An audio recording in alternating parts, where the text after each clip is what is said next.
자, 하나님 말씀은 요한계시록 1장 보시겠습니다.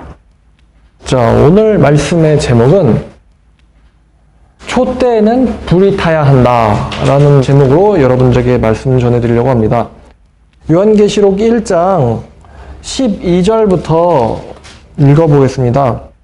몸을 돌이켜 나에게 말한 음성을 알아보려고 돌이킬 때에 7 금촛대를 보았는데 촛대 사이에 인자 같은 이가 발에 끌리는 옷을 입고 가슴에 금띠를 띠고 그의 머리와 털의 휘기가 흰 양털 같고 눈 같으며 그의 눈은 불꽃 같고 그의 발은 풀무불에 단련한 빛난 주석 같고 그의 음성은 많은 물소리와 같으며 그의 오른손에 7 별이 있고 그의 입에서 좌우에 날선검이 나오고 그 얼굴은 해가 힘있게 비치는 것 같더라.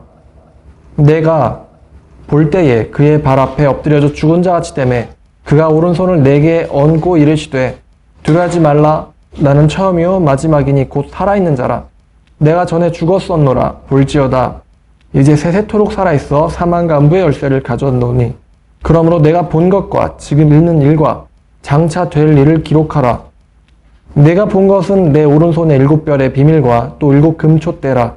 7 별은 7 교회의 사자요 7 촛대는 7 교회니라. 자, 이제 2장 1절부터 7절까지 또 읽겠습니다. 에베소 교회의 사자에게 편지하라. 오른손에 있는 7 별을 붙잡고 7 금촛대 사이를 거니시는 이가 이르시되. 자, 이 7 금촛대 사이를 거니시는 이가 누구시죠? 그렇죠. 여기 바로 하나님으로 묘사된 예수 그리스도입니다. 내가 내 행위와 수고와 내 인내를 알고 또 악한 자들을 용납하지 아니한 것과 자칭 사도라 하되 아닌 자들을 시험하여 그의 거짓된 것을 내가 드러낸 것과 또 내가 참고 내 이름을 위하여 견디고 게으르지 아니한 것을 아노라. 그러나 너를 책망할 것이 있나니 너의 처음 사랑을 버렸느니라. 그러므로 어디서 떨어졌는지를 생각하고 회개하여 처음 행위를 가지라. 만일 그리하지 아니하고 회개하지 아니하면 내가 내게 가서 내 촛대를 그 자리에서 옮기리라. 오직 내게 이것이 있으니 내가 니골라당의 행위를 미워하는도다. 나도 이것을 미워하노라. 귀 있는 자는 성령이 교회들에게 하시는 말씀을 들을지어다. 이기는 그에게는 내가 하나님의 나고는 생명나무의 열매를 주어 먹게 하리라. 자, 아멘. 자, 오늘 말씀의 제목 촛대에는 불이 타야 한다 인데요. 그 예수님을 소개할 때 지금 제가 왜 12절부터 보았냐면 12절에 처음으로 이 촛대가 등장을 합니다. 제가 12절부터 읽은 이유는 이 예수 그리스도의 권세에 촛대를 움직이시고 좌지우지하시는 권세가 있다는 것을 알려드리기 위해서 12절부터 읽은 거예요. 우리 예수님께서는 여기서 나오시는 것처럼 7 별이 있고 입에서는 저의 날선검이 나오고 그 얼굴에 해가 힘있게 비치는 것 같더라. 완전 이건 하나님의 모습이고 또 심판주의 모습입니다. 우리 예수님이 십자가에서는 연약하신 인간으로서 처형당하셨지만 예수님의 진짜 본 모습은 연약하게 처형당하실 분이 아니라 심판주시라는 거죠. 이분이 이제 촛대를 그리고 7 별을 가지고 계시는 분이십니다. 근데 이 촛대가 원래 어떤 이미지에서 여러분 등장하나요? 촛대를 여러분들이 어느 그림에서 봤었을까? 맞아요. 성막 그림에서 봤었어요. 요한계시록에 있는 이 촛대 이미지. 지금, 그럼 요한계시록에 성막 이미지가 지금 이 요한계시록에 투영되어 있다는 거잖아요. 그러니까 저희가 이거를 좀 더 이제 이해하려고, 하나님께서 모세에게 성막을 만들라라고 이제 명령하신 부분을 조금 살펴보면 좋을 것 같아요. 출애굽기 25장 31절부터 보면요. 이제 여러분, 이건 이제 성경 기초예요. 예, 여러분들에게 이제 성경에 대해서 좀 알려드리려고. 자, 하나님께서 모세에게 말씀하십니다. 너는 순금으로 등잔대를 처음 만들되 그 밑판과 줄기와 잔과 꽃받침과 꽃을 한 덩이로 연결하고 가지 6을 등잔대 곁에서 나오게 하되 다른 3가지는 이쪽에서 나오고 다른 3가지는 저쪽으로 나오게 하며 이쪽 가지의 살구꽃 형상의 잔색과 꽃받침과 꽃이 있게 하고 저쪽까지에도 살구꽃 형상의 잔색과 꽃받침과 꽃이 있게 하여 등잔대에서 나온 여섯을 갖게 할지며 등잔대 줄기에는 살구꽃 형상의 잔넥과 꽃받침과 꽃이 있게 하고 등잔대에서 나온 가지 여섯을 위하여 꽃받침이 있게 하되 두 가지 아래에서 한 꽃받침이 있어 줄기와 연결하며 또 두 가지 아래에 한 꽃받침이 있어 줄기와 연결하며 또 두 가지 아래에 한 꽃받침이 있어 줄기와 연결하게 하고 그 꽃받침과 가지를 줄기와 연결하여 전부를 순금으로 쳐 만들고 등잔 7을 만들어 그 위에 두며 앞을 비추게 하며 그 등잔 7을 만들어서 그 위에 두어서 어떻게 하라고요? 앞을 비추게 하며 그 불집게와 불똥그릇도 순금으로 만들지니 등잔대와 이 모든 기구를 순금 한 달란트로 만들되. 자, 40절.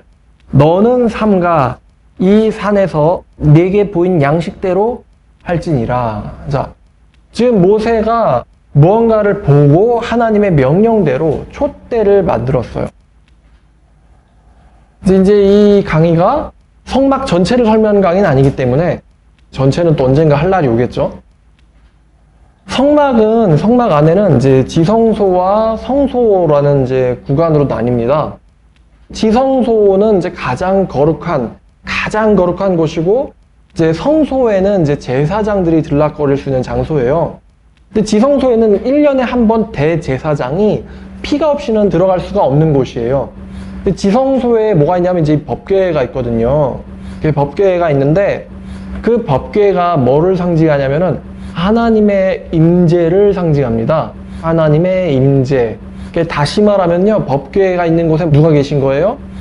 하나님 있는 거예요. 하나님 있는 거. 그러면 자, 법궤 안에 하나님이 뭐 살고 있나요? 아니죠. 하나님이 하나님을 상징적으로 표현한 거예요, 법궤가. 그러니까 하나님이 계시지 않는데 하나님이 계시다는 걸 상징적으로 표현한 게 이 지성소예요. 그러니까 하나님이 계신 곳에는 인간이 들어가면은 이제 인간이 죄인이 절대자, 전능자, 심판주를 보면은 어떻게 되는 거예요? 죽어요. 그래서 지성소에 냅다 들어갔다가는 죽는 거예요. 그래도 궁금하답시고 법궤를 열어서 안을 쳐다본다. 다 죽는 거거든요. 하다못해 법궤에 손만 대도 죽었죠? 우사가. 다 상징이라는 겁니다. 상징. 하나님은 그런 상징을 좋아하시는 것 같아요. 자, 그럼 하나님이 계신 그 지성소 앞에 바로 이제 성소가 있는데 이 성소에 두는 게 바로 이 금촛대예요. 금촛대. 지금 설명이 복잡한데 결국 이렇게 해가지고 등잔이 7개가 있는 촛대를 말합니다. 그러니까 7금촛대. 7금촛대. 지금 여긴 등잔대라고 나왔지만 7금촛대. 그러면 이게 또 바로 이제 우리가 방금 전에 읽었던 요한계시록 본문으로 이어지죠. 그 성소에는 이제 제사장들이 아론과 그의 아들들이 이제 들어가는 거예요. 바로 그 다음 장에 27장 20절부터 보면요. 너는 또 이스라엘 자손에게 명령하여 감람으로 짠 순수한 기름을 등불을 위하여 네게로 가져오게 하고 끊이지 않게 등불을 켜되 아론과 그의 아들들로 회막 안 증거궤 앞 휘장 밖에서 저녁부터 아침까지 항상 여호와 앞에 등불을 보살피게 하라. 이는 이스라엘 자손이 대대로 지킬 규례니라. 자, 그러니까 지금 여기 보니까 등불을 켜기 위해서 자, 너는 이스라엘 자손에게 명령하여. 자, 누구에게 명령해요?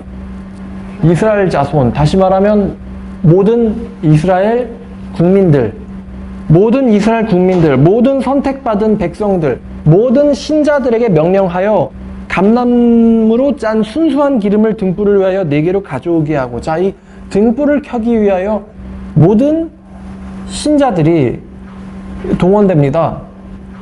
가져오게 하고 또 네게로 가져오게 하고 끊이지 않게 등불을 켜되. 그러니까 끊이지 않게 등불을 켤 의무를 누가 가진 거예요? 그렇죠. 모든 신자 집단이 이 끊이지 않게 등불을 켤 이제 의무가 있는 거예요. 아론과 그의 아들들로 회막안 증거계 앞 휘장 바깥에서 저녁부터 아침까지. 자, 관리는 누가 합니까? 아론과 그의 아들들, 그러니까 레위 애들이 하는 거예요. 레위 지파 애들이. 저녁부터 아침까지 항상 여호와 앞에서 그 등불을 보살피게 하라. 이것이 이스라엘 자손이 대대로 지킬 규례다. 이스라엘 자손이 대대로 지킬 규례다. 그러니까 지금 이 7 금초 때는 앞을 비추게 하는 역할을 갖고 있는데, 이 등잔을 유지하기 위해서 모든 이스라엘 백성들이 하나도 빠짐없이 전부 다 이제 그 등잔을 켜게 하는데 의무를 갖고 있어요. 그리고 그 관리를 아론과 그의 제사장들이 합니다. 아론과 그의 아들들이. 뭔가 있어 보이죠? 상징적인데 뭔가 있어 보이는 내용이에요. 자, 그러면 이 지성소는 하나님이 계신 곳이고 하나님의 임재를 상징하는데, 이 지성소에는 빛이 없어요. 하나님 자체가 빛이시기 때문에 하나님의 영광의 빛이 있는 거예요.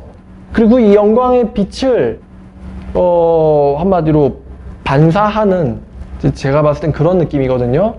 하나님의 영광의 빛을 사람들이 직접 보면 죽기 때문에 그 하나님의 영광의 빛을 통하여 그 이제 세상에게 비추는 그러한 역할이 바로 이 7 금초대에 있는 겁니다.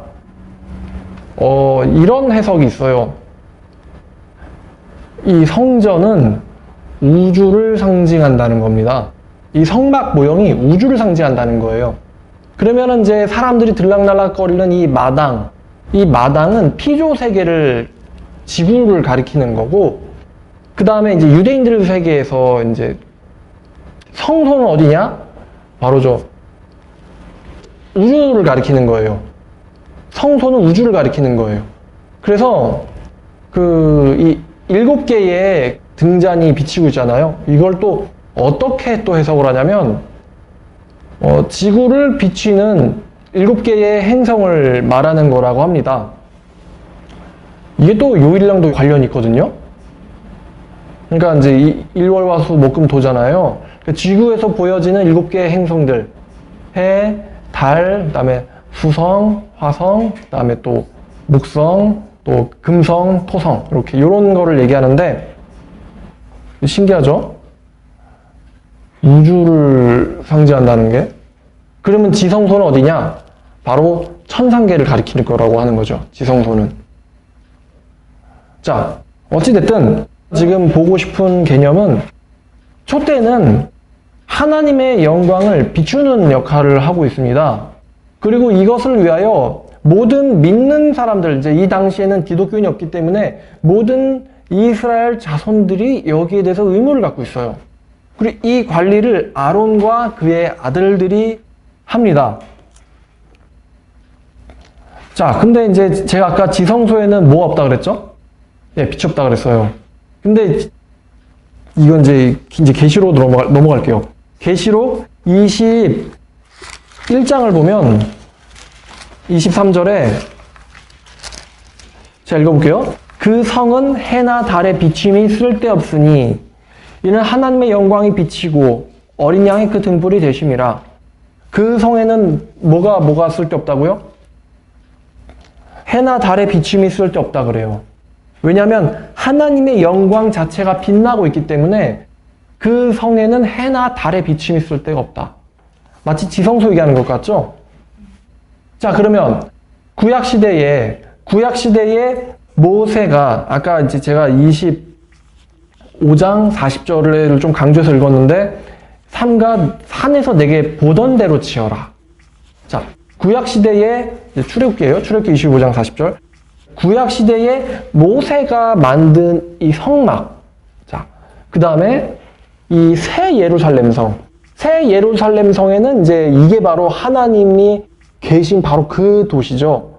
우리가 이제 천국이라고 불리는 그게 이제 완성돼서 나타난 거거든요. 그럼 지금 우리는 구약시대를 사는 것도 아니고 새 예루살렘을 살고 있는 것도 아니에요.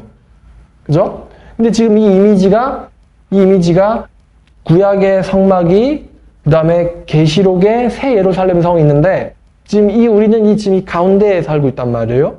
다시 말하면 신약 시대를 살고 있는 거죠, 우리가. 자, 그러면 이 지성소의 빛을 성소가 바로 이제 세상으로 비치는 이거를 상징적으로 표현을 한다면, 지금 우리가 요한계시록을 읽었는데 우리 예수께서 금초대 사이를 거니시고 계세요. 자, 오늘날 우리가 성막을 섬깁니까? 아니죠. 지금 우리들이 막 감나무로 만든 기름 가지고 와가지고 막 아론의 아들들한테 기름 갖다 줍니까? 아니잖아요. 아론의 아들들이 막 등불 안 꺼지게 관리하고 그러지 않잖아요.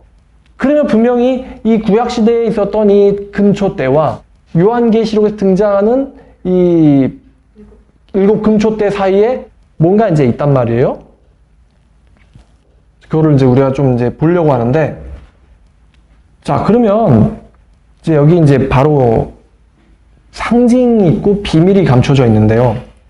촛대에는 지금 항상 꺼지지 않게 뭐가 타고 있습니까? 항상 꺼지지 않게 불이 타고 있어요. 근데 또 재밌는 게, 분향을 하려면, 우리가 분향을 할 때 그냥 아무 불이나 갖다가 태워도 될 것 같은데, 또 그게 아니에요.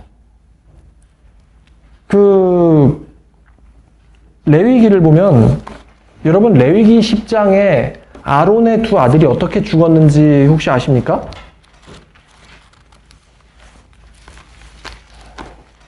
자, 레위기 10장 1절과 2절을 보면, 아론의 아들 나답과 아비후가 각기 향로를 가져다가 여호와께서 명령하시지 아니하신 다른 불을 담아 여호와 앞에 분향하였더니 불이 여호와 앞에서 나와 그들을 삼키매 그들이 여호와 앞에서 죽은지라. 아무 불이나 귀찮다, 아무 불이나 갖다 불 붙여가지고 분향하자 그랬더니만 그게 뭐가 그렇게 잘못한 거라고. 죽었어요. 죽었단 말이에요. 놀랍죠? 여러분, 두렵습니다.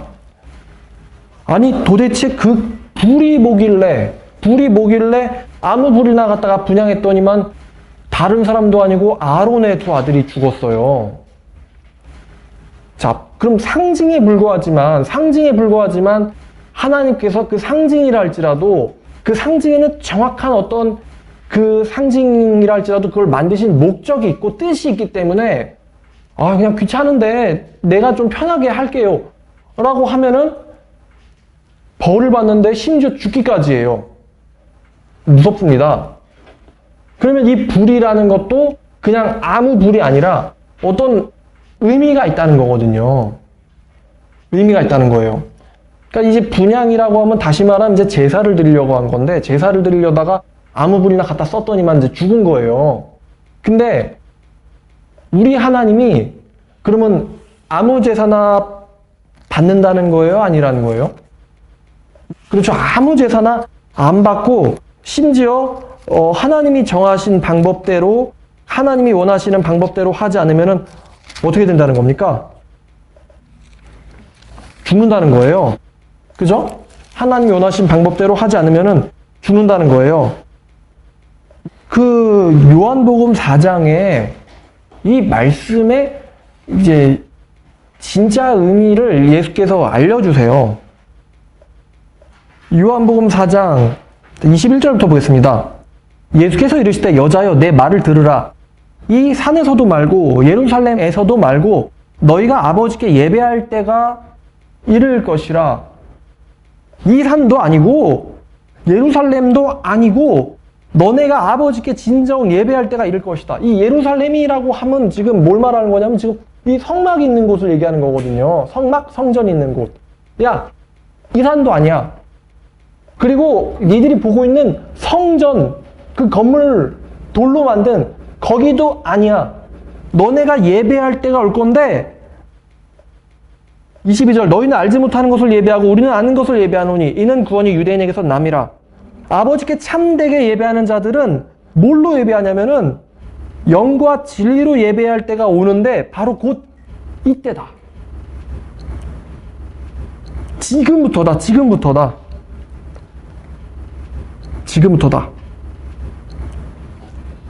아버지께서는 자기에게 이렇게 예배하는 자들을 찾으시느니라. 지금 누가 왔기 때문에 이때부터라고 하실 수가 있는 거예요? 그렇죠. 예수님이 오셨기 때문에 이때부터라고 말씀을 하실 수가 있는 거예요. 24절, 하나님은 영이시니 예배하는 자는 영과 진리로 예배할지니라. 자, 지금 여기서 하나님께서는 영이신 분이시니까 영으로 예배를 드려야 한다. 자, 그러면 하나님이 받으시는 예배란 무슨 영일까요? 아무 영일까요? 아니죠. 거룩한 영의 예배를 하나님께서 받으신다는 거예요. 성령께서 하시는 예배를 받으신다. 자, 또 사도행전 2장을 또 보시면 2장 1절부터 4절까지 읽을 건데요. 오순절 날이 이미 이름에 그들이 다 같이 한 곳에 모였더니 호련히 하늘로부터 급하고 강한 바람 소리 같은 것이 있어 그들 앉은 온 집에 가득하며 마치 불의 혀처럼 갈라지는 것들이 그들에게 보여 각 사람 위에 하나씩 임하여 있더니 그들이 다 성령의 충만함을 받고 성령의 말하게 하심에 따라서 다른 언어들로 말하기를 시작하니라. 뭐의 혀처럼 갈라지는 것들이 임한다고요? 불의 혀처럼 갈라지는 것들이 그들에게 있어. 왜 하나님께서 성령을 강림하실 때 불의 혀처럼 갈라지는 것을 보여주셨냐? 지금 불이 상징하는 게 뭐라는 거죠? 불이 상징하는 게 성령이라는 거예요. 우리가 지금 금초 때 얘기를 하고 있었어요. 불이 상징하는 게 뭐냐? 성령이란 말입니다. 아무 영도 아니에요. 잡신도 아니고요. 귀신도 아니고요. 내 영도 아니고요. 불이 상징하는 게 성령이에요. 성령.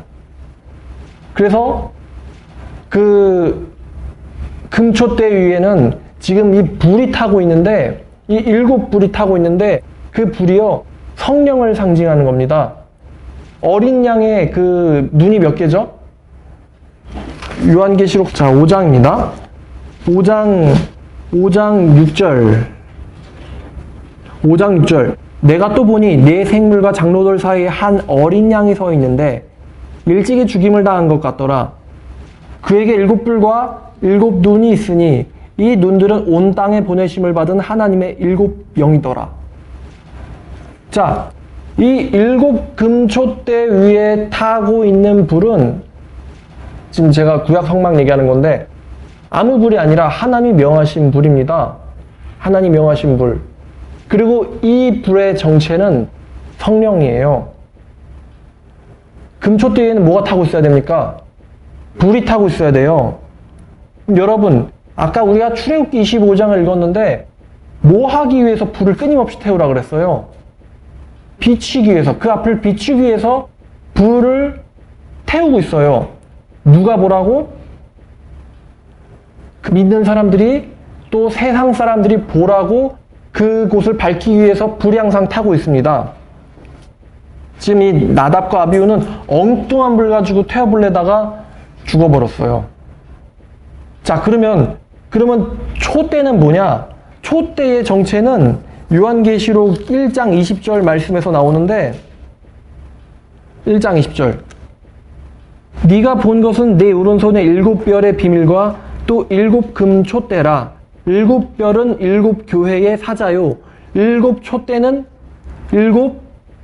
7교회니라. 자, 여러분, 지금 우리는 금 등잔대를 보고 있는데, 자, 불은 뭐라고요? 성령이에요. 그 불이 타고 있는 촛대는 뭡니까? 교회예요, 교회. 촛대에는 불이 타고 있어야 되는데 이 불이 상징하고 있는 건 성령이고 촛대가 상징하고 있는 건 교회입니다. 여러분, 교회가 뭡니까?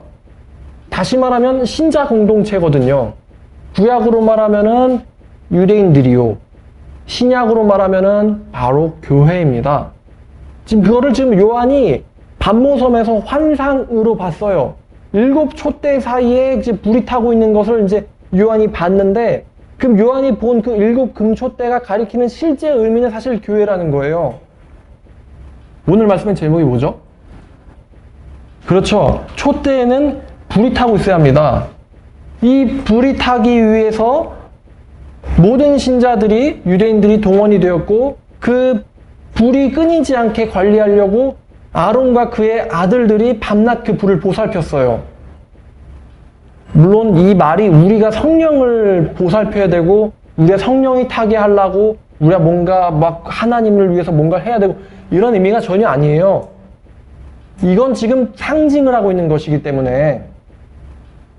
자, 제가 하고 싶은 말이 드디어 결론으로 나가는데, 그 교회에는 성령의 불이 타고 있어야 합니다. 교회에는 성령의 불이 항상 끊임없이 타고 있어야 합니다. 이것이 너희가 대대로 지킬 규례예요.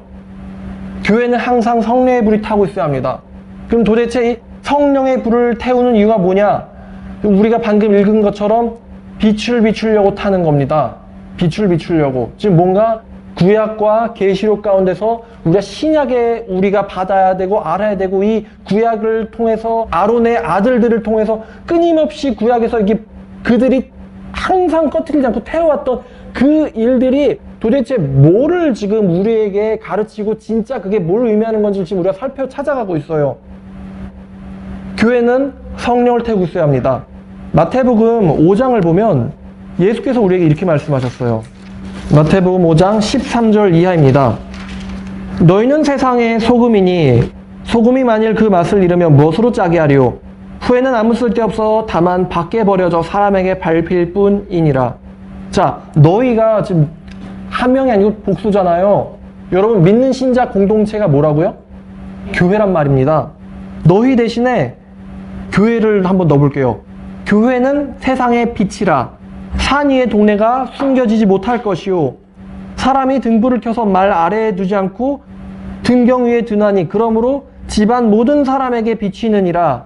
자, 집안 모든 사람들, 하나님의 창조 세계에 살고 있는 모든 사람들에게 그 등경 위에, 교회 위에 켜진 불이, 성령의 불이 비춰지는 거예요.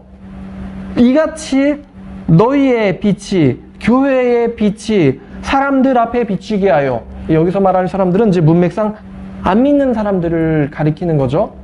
안 믿는 사람들 앞에 비치게 하여 그들로 너희의 착한 행실을 보고, 너희 제자들의 착한 행실을 보고 하늘에 계신 너희 아버지에게 영광을 돌리게 하라. 하늘에 계신 너희 아버지를 찾도록 해라. 너희는 세상의 빛이다. 산 위에 있는 성읍이 숨겨질 수 없다. 너희는 등불이다. 이 빛을 보라고, 사람들 보라고 들어가지고 아래다 놓지 않고 위에 올려놓는다. 그러므로 사람들이 그 모든 빛을 보고 비친다 그랬어요. 그러니까 교회가 뭡니까? 교회가 세상 사람들의 안내자이자 이정표예요. 지금 교회 위에서는 항상 빛이 타고 있어야 돼요. 성령께서 우리에게 역사하셔가지고 우리를 통해서 항상 사람들에게 안내자이자 인도자이자 하나님에게 영광을 돌리게 해라.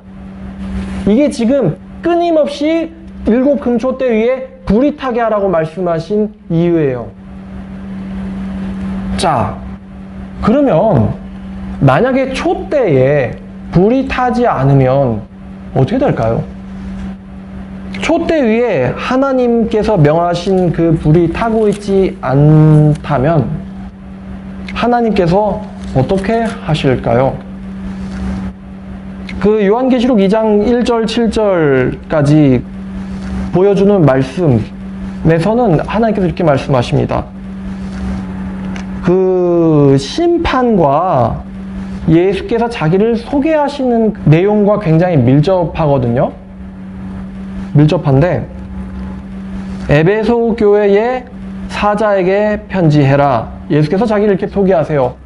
오른손에 있는 7뼈를 붙잡고 7 금촛대 사이를 거니시는 이가 이르시되, 이 별과 촛대를 마음대로 좌지우지할 수 있는 권한과 권세를 가지신 분께서 말씀하시는데 뭐라고 말씀하시냐면은 내가 네 행위와 수두와 인내를 알고 때 악한 자들을 용납하지 아니한 것과 자칭 사도라 하되 아닌 자들을 시험하여 그의 거짓된 것을 내가 드러낸 것과 또 내가 참고 내 이름을 위하여 견디어 게으르지 아니한 것을 아노라.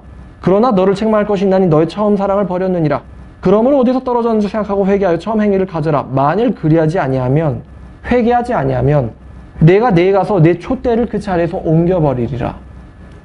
촛대를 옮겨버리겠다. 너를 교회로 인정하지 않겠다. 너를 내 백성으로 내 자녀로 인정하지 않겠다. 만일 촛대 위에 불이 타지 않는다면 그 촛대의 주인이신 분께서는 그 촛대를 옮겨버릴 거예요. 무서운 얘기죠. 치워버린다는 건. 그 말이 뭘 의미하는지는 아마 여러분들께서 잘 아실 겁니다. 타지 않으면 그 촛대를 그 자리에서 옮기시겠다. 자, 그럼 여러분, 촛대에서 등이 탄다는 것을 타게 하려면, 잘 타게 하려면 우리가 어떻게 이제 해야 할까?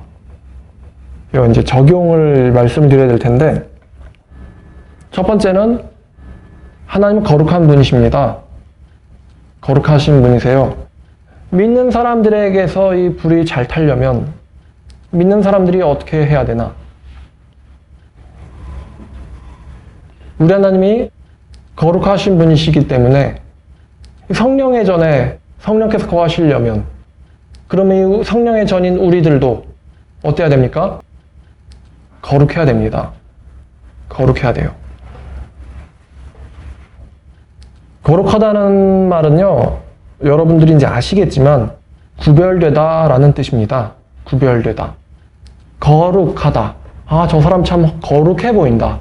거룩한 척한다. 거룩한 것 같다. 이제 우리가 이런 말들을 많이 하는데, 여러분, 거룩이라는 것은 이렇게 막 얌전한 척, 얌전해 보이고, 아니면 좀 말수가 적고, 아니면 좀 이제 하고 이제 무게가 있고, 이런 게 거룩이 아니고요. 거룩이란 것은 구별된 거거든요. 여러분, 무엇과 구별된 겁니까? 그렇죠. 세상과 구별된 겁니다. 그래서 사도 요한과 주의 형제 야고보는요, 주의 형제 야고보도 사도죠. 이렇게 말했어요. 세상을 사랑하지 말라. 또 세상을 사랑하는 것이 하나님과 원수됨을 알지 못하느냐. 세상과 구별된 게 바로 이 거룩이에요. 새 속성에 자기를 물들이지 않아야 합니다. 오히려 새 속성을 분별하고 올바른 길을 세상 사람들한테 인도할 수 있어야 돼요. 그리고 또 다른 의미의 거룩이라는 것은 죄를 멀리하는 겁니다. 이 죄라는 건 다 세상 문화에서 나오거든요. 그러니까 세상 문화가 사실 이 죄랑 결탁이 되어 있는데 이것들을 분별해서 사람들에게 제시를 하고 우리 자신은 그 안에 빠지지는 않아야 돼요. 자, 첫 번째, 촛대에서 등이 타려면은 촛대가 거룩해야 합니다. 그리고 두 번째는요, 이 촛대에서 등이 타려면 아까 그 아론의 그 아들들이 그 불이 꺼지지 않게 관리를 해야 되잖아요. 자, 근데 불이 끊임없이 꺼지지 않게 하려면 이 아론의 아들들의 성격이랄까요? 어때야 되나요? 그렇죠. 맞아요. 성실해야 돼요. 항상 꺼지지 않게 온 이스라엘, 온 믿는 집단은 그 불이 켜지기 위해서 감람유를 제공하고 이제 선택받은 아론과 그의 아들들은 그것을 끊임없이 꺼지지 않도록 관리를 하는데, 그럼 끊임없이 영원히 꺼지지 않게 관리를 하려면은 한마디로 성실해야 되고, 다시 말하면 부지런해야 된다는 거예요. 부지런. 또 다시 말하면 게으르지 않아야 된다는 겁니다. 이 게으름은 뭐냐? 이 게으름은요, 제가 봤을 땐 범죄예요, 범죄. 악입니다, 악. 근데 여러분들 아시겠지만, 게으른 자요. 이 게으르다는 건요, 이 악하고 게으른 놈아, 그러잖아요. 예수께서 책망하실 때 악하고 게으른 놈아, 이렇게 책망하신단 말이에요. 그러면 악한 거랑 게으른 거랑 뭐라는 거예요? 같다는 거예요. 게으른 건 범죄다. 이 게으른 자들은요, 제가 봤을 땐 친구로도 부적합해요. 그죠? 아프거나 정말 피곤해서 필요하기 때문에 이 잠을 보충하기 위한 목적이 아니라면은요, 제 생각에는 등을 땅에 대면 안 될 것 같아요. 우리가 살면서. 제 직업은 자동차 정비인데요. 그럼 어쩔 수 없지. 일을 해야 되니까.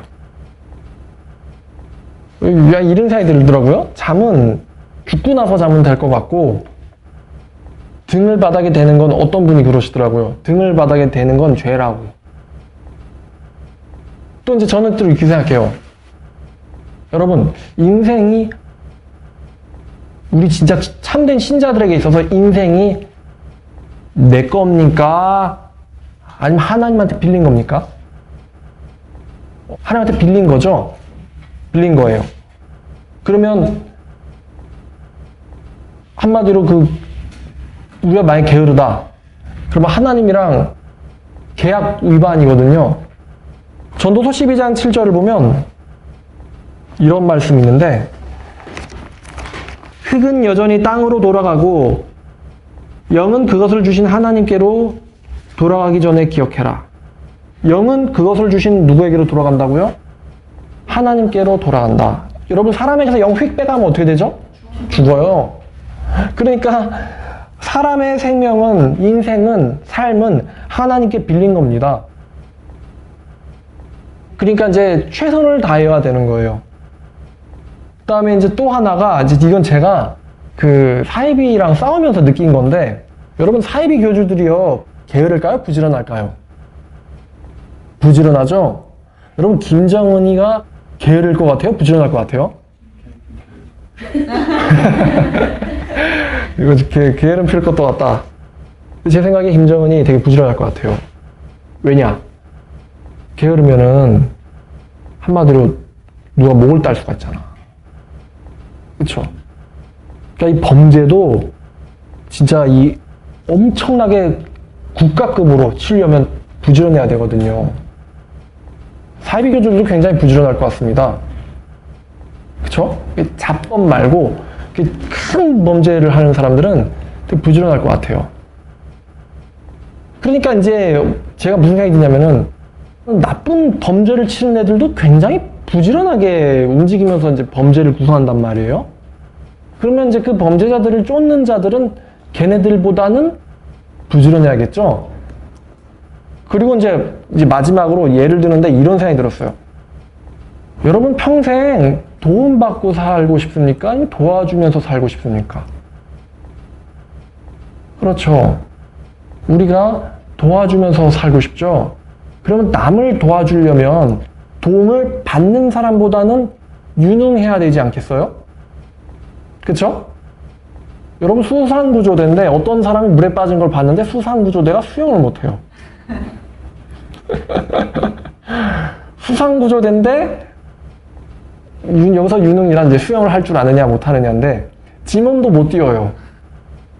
그러면 안 되잖아요. 여러분, 이거 되게 우스갯소리인데, 여러분, 올림픽 경기하는 수영장에 수영 선수를 구조하는 그 사람이 있다고 하더라고요. 그래서 세상에서 제일 쓸데없는 직업 중에 하나라고.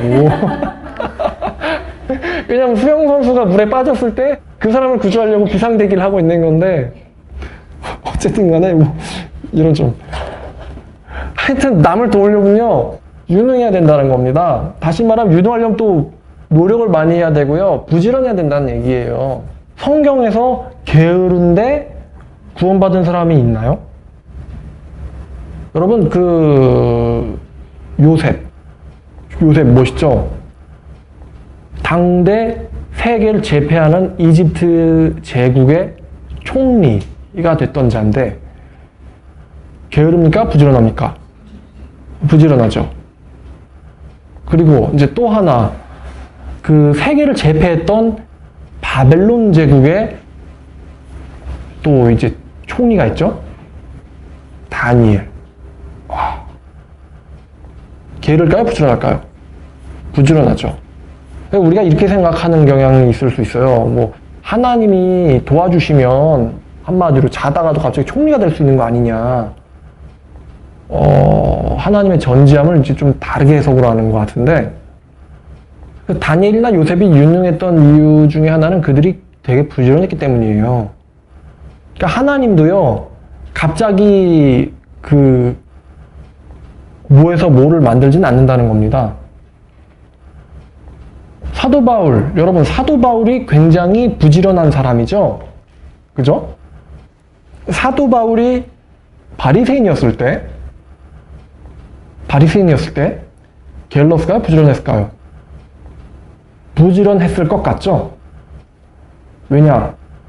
유대인들의 회당에 단독 진입을 해서, 무슨 지가 조자룡도 아닌데, 단독 돌파해가지고, 온 유대인들을 성경으로 옳기를 하고, 딱 바로 설파하니까, 그 사람 때문에 이제 바로 회당 옆에 교회가 생겨요. 더 들어보겠다. 그때 신약 성경이 있어 없어요? 없죠. 구약 성경을 써서, 바리새인들 전매 특허인 구약 성경을 써가지고 회당에서 교회를 만듭니다. 신약 교회를. 엄청나죠? 그들이 원하는 그들의 전공 분야로 뛰어들어가서 옳기를 합니다. 그렇다는 건 이 사람이 바리새인이었을 때 굉장히 부지런했다는 뜻이에요. 자, 그럼 촛대에서 등이 타려면 끊임없이 부지런해야 된다. 그다음 세 번째는 이 촛대의 이제 기능과도 연관이 되어 있는데, 촛대에서 등이 타는 이유는 앞을 비추기 위해서입니다. 여러분, 교회는 항상 등이 타고 있어야 돼요. 우리 아까 마태복음 5장을 읽었는데, 여러분, 소금이 만일 그 맛을 잃으면 무엇으로 짜게 하리요? 여러분, 짠맛이 나지 않는 소금이 있나요? 없지요. 짜니까 소금 아닙니까? 소금에는 종류가 많지만 꽃소금, 맛소금, 굵은 소금, 죽염 등등등. 하지만 짠맛을 내지 않는 소금은 없단 말입니다. 마찬가지로 빛나지 않는 빛이 있겠습니까? 없죠. 빛은 다 빛을 냅니다. 빛을 내는 이유는 뭐죠? 그쵸. 보라고. 그리고 그 빛을 통해서 분별하라고, 어디로 가라고 빛나는 겁니다. 왜 하나님이 우리를 가리켜서 너희는 세상의 빛이다, 숨겨지지 못한다 라고 말씀하셨을까요? 왜 빛이라고 말씀하셨을까요? 우리 교회를 가리켜서 너희는 빛이다, 빛이라고 말씀하셨을까요? 그거는 우리로 하여금 세상 사람들에게 삶의 모범이자 기준이 되는 존재이면서 또 그들에게 나아가야 할 어떤 방향을 가리킨다는 거예요. 가리켜야 한다는 거예요. 우리가 가리켜야 될 대상이 누굽니까? 예수 그리스도잖아요. 하나님이잖아요. 하나님을 가리키는 삶을 살아야 된다는 거예요. 또 그런데 전도하라는 거죠. 그러니까 증거하지 않는 증인은 없는 것이고 빛나지 않는 빛은 없는 겁니다.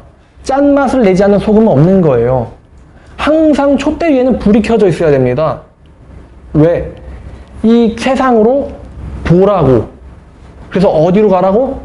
우리 같이 지성소로 가자. 거기서 계신 하나님을 만나자. 그 성소와 지성소 사이를 막고 있는 그 휘장을 찢으신 예수 그리스도를 통해서 아버지께로 나가자. 라고 이게 복음 아닙니까? 이런 메시지를 전달하려는 의무를 가진 자들이 바로 일곱 금촛대예요. 자, 여러분, 촛대가 뭡니까? 교회라고. 여러분, 요한계시록에서 촛대가 어디서 또 나오는데 혹시 아세요? 11장 1절부터 보면, 또 내게 지팡이 같은 갈대를 주며 말하기를 일어나서 하나님의 성전과 제단과 그 안에서 경배하는 자들을 측량하되 성전 바깥마당은 측량하지 말고 그냥 두라. 이것은 이방인에게 주었은즉 그들이 거룩한 성을 42달 동안 짓밟으리라. 내가 나의 두 증인에게 권세를 주리니 그들이 굵은 베옷을 입고 1260일을 예언하리라. 42달을 예언하리라. 그들은 이 땅의 주 앞에 서 있는 두 감람나무고 그들은 뭐라고요? 두 촛대다. 그들은 두 촛대다. 두 교회다. 여러분, 두 교회라고 했어요. 이 두 교회. 자, 그러면 이 두 교회는 두 증인, 다시 말하면 또 두 증인입니다. 그리고 굵은 베옷을 입고 있어요. 자, 너희에게 보혜사가 오시면 너희가 세상에게 뭘 얘기합니까? 심판을 얘기할 거라 그랬어요. 예수께서. 심판을. 제가 봤을 때 이 두 교회는 구약교회와 신약교회를 영적으로 가리키고 있는 것 같습니다. 그러니까 이 구약교회가 가리키는 게 누구죠? 구약 믿는 백성들이 가리키고 있는 대상이 누구죠? 예수 그리스도예요. 곧 모세와 선지자들의 증거를 받은 것, 그 율법과 선지자들의 증거를 받은 것이라. 율법과 선지자들, 그 안에 등장하는 신자들이 가리키는 게 누구냐? 바로 예수 그리스도예요. 그리고 신약 교회들, 지금 우리죠. 예수님의 승천 이후에 모든 교회가 가리켜야 될 대상이 누굽니까? 예수 그리스도예요. 예수 그리스도. 유월절의 양 예수 그리스도. 만약에 예수 그리스도로 피신하지 아니하면은 뭐가 일어납니까? 죽음이 일어나요. 심판이 일어나요. 굵은 베옷을 입고 1260일을 예언할 것이다. 그들이. 그러니까 이 촛대가 누구를 증거합니까? 예수 그리스도를 증거하는 거예요. 촛대가. 그러니까 이 촛대의 임무예요. 항상 끊임없이 빛을 비추되 사람들에게 하나님을 알리기 위해요. 예수 그리스도를 알리기 위하여 빛이 타고 있어야 되는 거예요. 만일 그렇지 아니하면 하나님께서 촛대를 그 자리에서 옮기시겠다. 여러분 어떠세요? 지금 저희가 성막에서 나온 이 일곱 금촛대, 진짜 지금부터 3500년 전에 모세를 통하여 주신 그 말씀인데, 그 말씀이 가리키고 있는 진짜 금촛대, 그거 지금 어디 있겠어요? 그거, 그죠? 그 모세 성막에 있는 금촛대 어디 있겠어요? 없잖아요. 중요한 건 지금 그게 가리키고 있는 진짜 의미거든요. 결국 그 금촛대가 누구들을 가리키고 있는 거죠? 그렇죠. 우리들을 가리키고 있는 거예요. 그럼 우리들을 위해서 뭐가 타고 있다고요? 끊임없이 성령의 불이 타고 있어요. 그 불이 타고 있는 이유는 증거하게 하기 위해서, 또 우리가 거룩하게 하기 위해서, 또 우리로 하여금 그 성령의 끊임없는 열정을 우리에게 부어주시기 위해서 우리 위해서 불이 타고 있는 거예요. 불이. 그 금촛대를 거니시는 예수를 지금 요한은 반모섬에서 보고 우리에게 메시지를 주고 있습니다. 여러분들은 촛대입니다. 촛대는 항상 타고 있어야 돼요. 불이 타고 있어야 합니다. 여러분들은 정말로 하나님께서 보여주신 그 진짜 금촛대입니까? 아니면 아닙니까? 여러분들을 위해는 주께서 명하신 그 불이 타고 계십니까? 아니면 나답과 아비후가 그랬던 것처럼 내가 의미로 만든 내 불이 타고 있습니까? 주님이 주신 거룩한 영이 여러분 안에서 끊임없이 열정적으로 타오르고 계십니까? 아니면 나의 인간적인 열정이 타고 있습니까?